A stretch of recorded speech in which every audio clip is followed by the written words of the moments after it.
le Morbihan, à l'égal de la plupart des autres départements français, a connu hier un dysfonctionnement majeur des numéros d'urgence qui permettaient de joindre tous ces différents services. Et dans le cadre de ce dysfonctionnement, nous avons malheureusement constaté hier une personne qui avait été conduite par sa conjointe aux urgences de l'hôpital en arrêt cardiaque qui ensuite est décédée.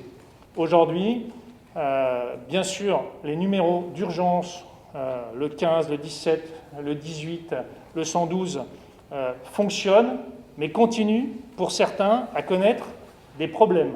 Et donc, je souhaite que le numéro à 10 chiffres, qui a été communiqué très largement, soit bien présent dans les esprits, et que si ça ne fonctionne pas sur un des numéros d'urgence, les personnes basculent tout de suite sur ces numéros de secours. Afin que toute la lumière puisse être faite sur ce dispositif et répondre complètement à la question qu'on se pose tous, est-ce que possiblement l'incident a ou non un lien avec l'épisode malheureux, la conclusion malheureuse de ce dispositif. Pour le moment, les éléments ne permettent pas de conclure de manière tranchée sur cette question.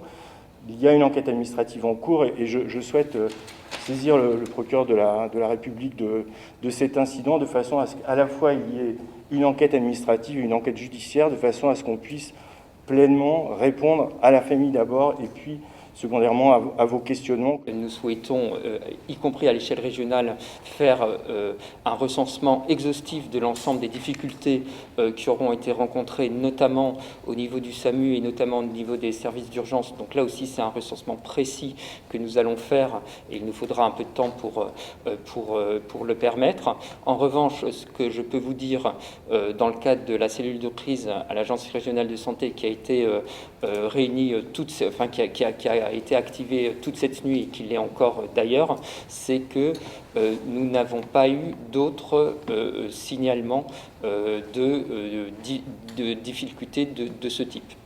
On est toujours plus ou moins préparé. Après, une panne de cette ampleur, à ma connaissance, n'est jamais arrivée. Vous dire que toutes les procédures sont parfaitement établies dans ce cas de figure serait pas tout à fait la vérité. Donc il a fallu véritablement s'organiser dans l'urgence. Je crois pouvoir dire que ça a été fait malgré tout en sécurité pour l'ensemble de nos concitoyens.